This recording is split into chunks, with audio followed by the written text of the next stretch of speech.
about you, Marnie Kay? Yeah, well, I'm originally from Australia. I've lived in Canada now for about 10 years, I think, a little bit over. Mm-hmm. And I was the career girl for the most of my life. I started out working pretty young in retail and advanced my way into most recently regional management. I was running Eastern Canada and the US. And after my beautiful mom passed away back in 2011, I took some time off and really started to think about what I wanted my life to look like instead of just this automatic path that I seem to have ended up on.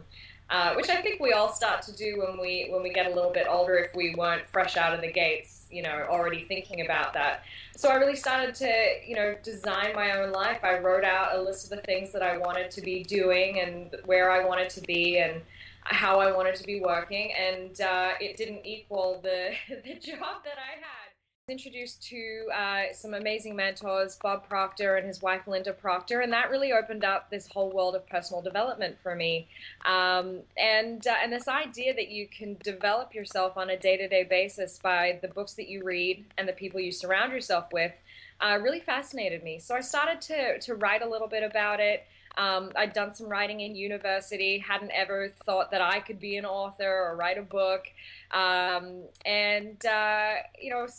just started doing it. And before I knew it, I had a book sharing my story, my journey of my relationship with my mother, and it really tied it all into this idea of belief, which I think today is perceived to be something it actually isn't.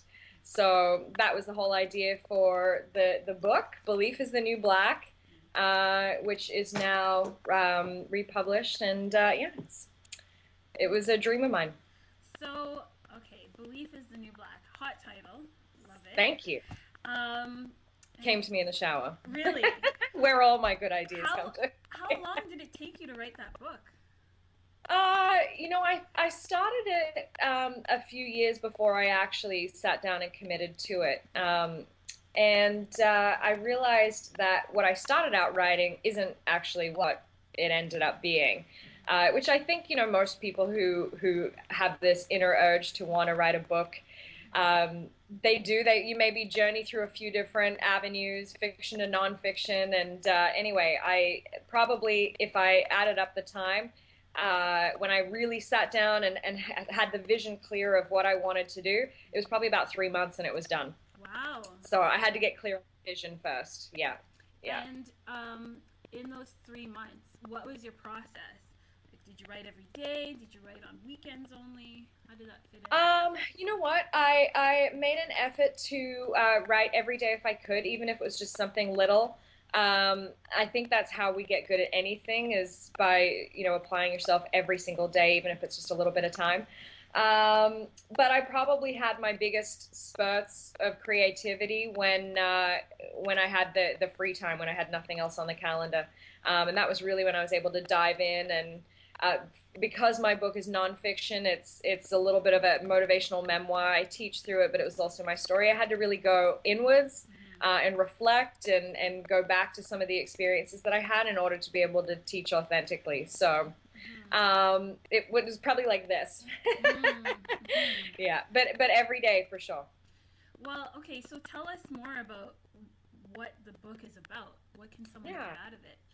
So I read a book called The Magic of Believing. And it was a few years ago, and it really stuck with me. This idea of belief, which most people today think is, it is a faith or a religion, when in actual fact we have beliefs about everything. And our beliefs really determine our life, not the other way around. And when we come into this world, we have this imprint stage. It's usually up to about 7 to 10 years old, where we're wide open, and everything that we're taught, everything that's around us, the beliefs of our culture, our parents, our family, our friends, the people we're surrounded by, we just take all of that in and assume it to be true. Somebody else's ideas, somebody else's beliefs from their experiences. And I think it's important that we know that we can change those beliefs, that we can create new ones, empowering ones. Because most of us today, if we don't attempt something, if we don't try something, or we don't do something, it's mostly, or often, I've found, because we don't believe we can. It's like the famous Henry Ford quote: "Whether you think you can or think you can't, you're right." You know, an idea is really what is the foundation of a belief. Most of us start out with ideas. Foxy? This is dog. Foxy. Him or her? Her. Oh, pick her up. Let's see her. Come here. This is Foxy. Foxy lady. Oh, cute. Hi, Foxy. Hi, cutie. Adorable. She's all quiet until now. Yeah. Whether you think you can or think you can't, you're correct. You're right. Totally right. And yeah, so I started to really study this idea of belief, and helping people understand what it is, how it works, and what to do about it if they're not working for you. And yeah, so all of that is in Belief is the New Black. But I really tell it through, you know, learning to understand my relationship with my mother, because she passed away after 9 months of her and I not speaking. And I really went through a massive depression cycle because I couldn't fix it. She was gone. I couldn't fix the relationship that was, you know, cut short and left unopened, and I had so many questions, and that was sort of the pinnacle experience, because I had to go inwards and reflect and understand why I had these beliefs about our relationship, about her, about myself. And it was really, that was the healing process for me. Wow, that's amazing. Yeah.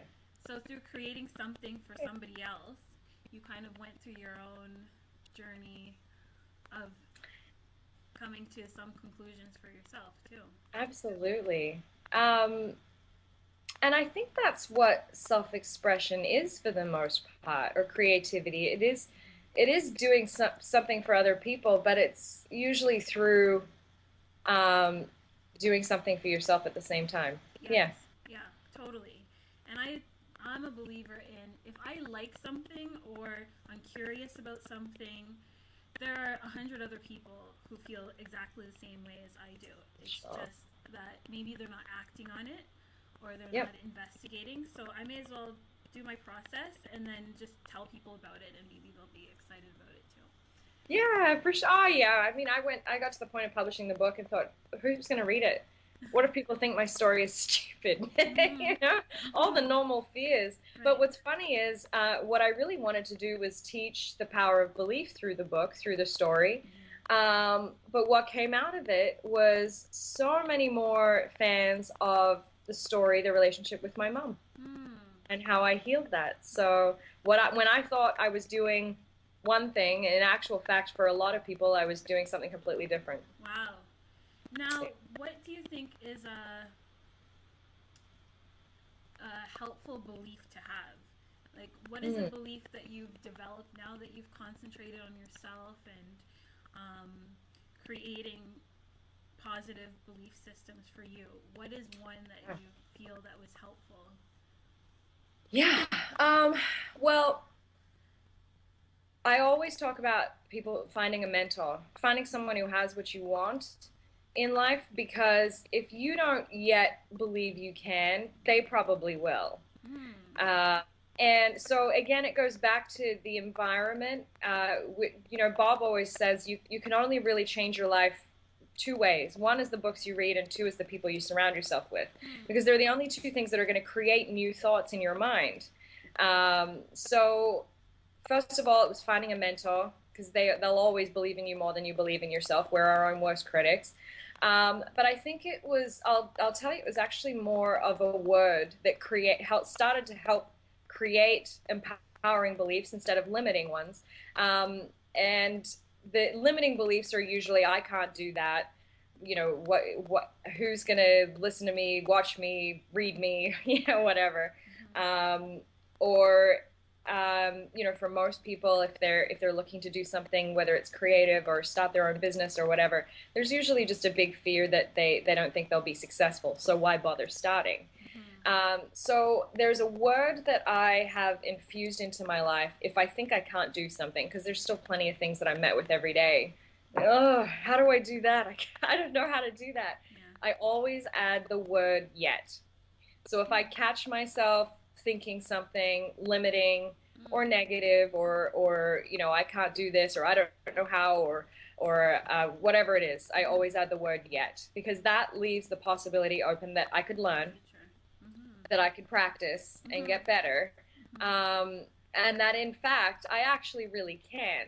So that's my favorite word to sort of give people as a bit of a gift to use on a day-to-day basis. Anytime you catch it, it's about becoming aware first, awareness of your thoughts and your how you feel, your feelings, because that's usually the indicator of a limiting belief. But then being honest about it and saying, okay, why do I think that? Is it even true? And if I add the word yet to it, do I feel a bit better about it? And 9 times out of 10, they do. Wow, that's powerful. So I'm not a billionaire yet. That's what I should be saying. I'm not good enough. Yeah, I'm not. Whatever it is, yet. Yet. Because we're all here to experience and grow and learn, and that's what it's all about. Amazing. So so you've got Belief is the New Black. Where can people pick that up? Right now on my website, marniekay.com is where people can buy the book. It's on Amazon too, but if you go to my website, I have a few other gifts on there if people are looking to download or experience some things. Yeah. Fantastic. Lots of free stuff. And also, people like free stuff. Yes, of course. Love free stuff. And also, you do other things too. Tell me about. I do. So I, through publishing my book a few years back, I really, really loved the process and learned a lot the hard way, and spent a lot of money to learn the hard way how to really publish a book, do it properly, and become a best-selling author. And I realized that there's so many people out there today who have always wanted to write books, publish books, become a bestseller. So it really turned into, a bit of an opportunity to help people do that. And today, a year later, it's become an incredible labor of love for me. My publishing house, Meraki Publishing, and we help people publish their books and become bestsellers. And most people who come to me say, I've always wanted to write a book, but I don't know how. So yet. Yes. So that's really the fun part. We get to sit down and work together and create their vision for what they want, and we help them get it done. Because the reason I didn't write the book, 5 years ago when I said I started, was because I didn't know how, and I didn't know anyone who could help me. And I think that mentorship in the process of writing and publishing a book was really an opportunity for us to do something really special for people. That's fantastic. So that's what we do. Yeah, and you're totally right. There are a lot of people who have, story ideas, or they write, and they just don't know how to make that next step. They have no idea where to start. So they can start with you. Yeah, well, and I think books are still so special today. In a world where, technology is quickly replacing so many things, people don't throw books away. No. They don't. And so it's forever marketing. First of all, if you're a business owner or an entrepreneur, if you're a best-selling author, which we help people become, then that title never goes away. So it could do a lot for you if you're looking to expand or leverage your business, or teach or give something to people in a nice, neat little package. So what should someone have prepared before they come to you? Willingness to work on something, and some sort of idea. I mean, I've had people come to me with no ideas, and we've created something out of it. So really, it's just a willingness to do it, to get it done. The rest I can help you with. Fantastic. Yeah. And would you say that the book you wrote is motivational? It's a bit of a memoir. Do you work with Is it only nonfiction, or do you work with fiction authors too? What Great question. I started out with nonfiction because that's what I knew. But I've had some really amazing fiction writers come through our company in the last few months. And it's definitely, like, Meraki means to do something with soul, creativity, and love. So I've really tried to not limit us in what field we play, but more, as long as the material or what we work with fits into that category, that we've done something with soul, creativity, and love, then with fiction, nonfiction, we've got a couple children's books coming up later this year, so all really beautiful stuff. Yeah. Okay, so personal question: who are you reading right now? Okay, well, it depends what day it is, first of all. Yeah. But I have a few on the go. I actually just opened up a giant Amazon box. I ordered 15 books last week. I have a bit of an obsession. Okay.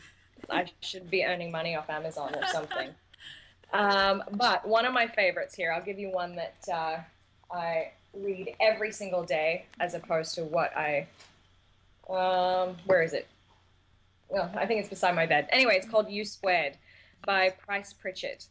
It's a very quick read. You could read through the entire thing in an hour, but I like to open it up on a certain day and sort of ask, what guidance do I need today? And I can read 2 pages.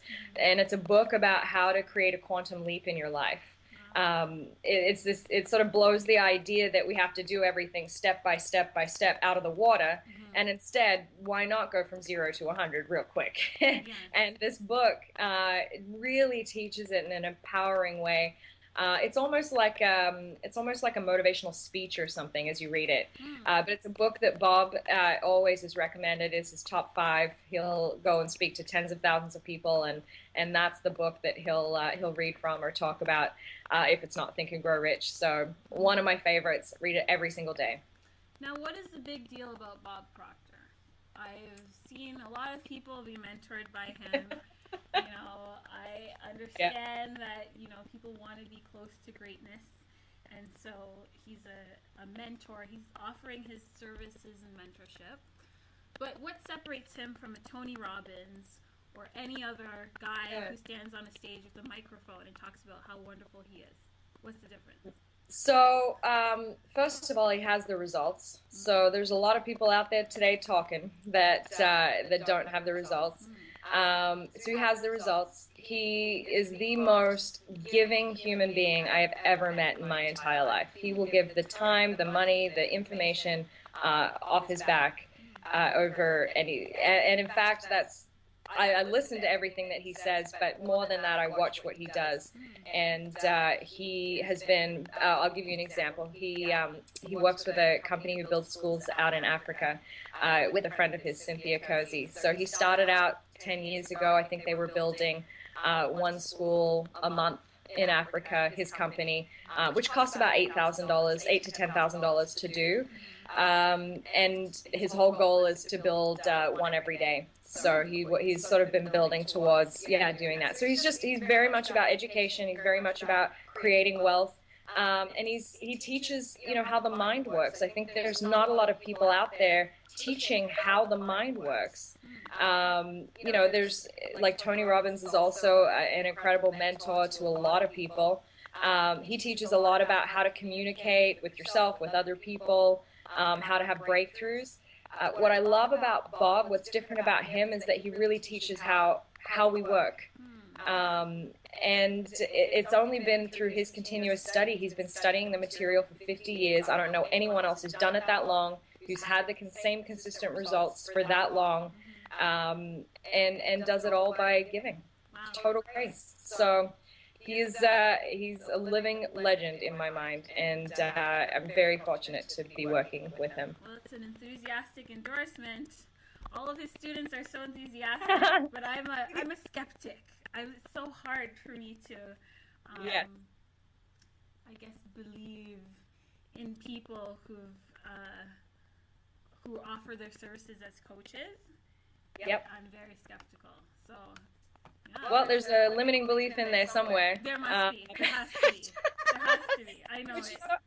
I think that's okay, and you know it's funny. I always say I don't want to be a coach. I don't want to coach. I'd like to influence people. I'd like to empower them, but I'm not here to coach people. I think the way that Bob does, but yeah, I don't know. He's one of the greats. He'll be remembered for many years for what he's done. Even coaches have coaches. Psychologists have psychologists, and there are people who make you better at what you do, even if they're doing the exact same thing, but you just need to be, exposed to something different from another perspective or whatever. So I understand that.